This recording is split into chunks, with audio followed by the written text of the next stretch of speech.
Io vorrei come cittadino un politico da votare e un politico da sgridare. Non voglio un politico che non conosco.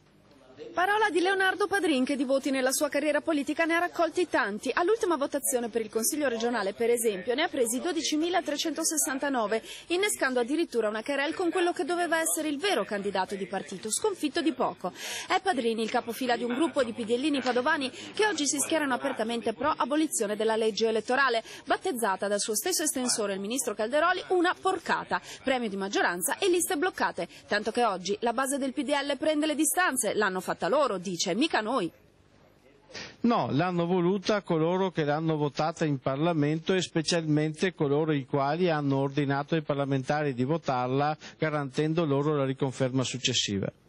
Al fianco di Padrin un gruppo che appare compatto oggi nel chiedere l'abolizione di quella legge che non permette agli elettori di scegliere se non quello che vogliono i partiti. Qualcuno forse l'ha già pagata sulla propria pelle. Nelle piazze intanto ci sono già i banchetti di Sinistra e Libertà e dell'Italia dei Valori che raccolgono le stesse firme. All'orizzonte della politica nuova magari si profila pure un miglior dialogo, chissà. Non necessariamente l'appartenenza deve essere uno steccato rispetto alle cose utili per i nostri cittadini.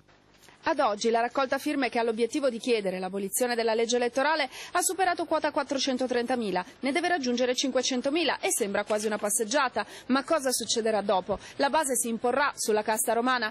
Questa è una questione che al momento rimane aperta.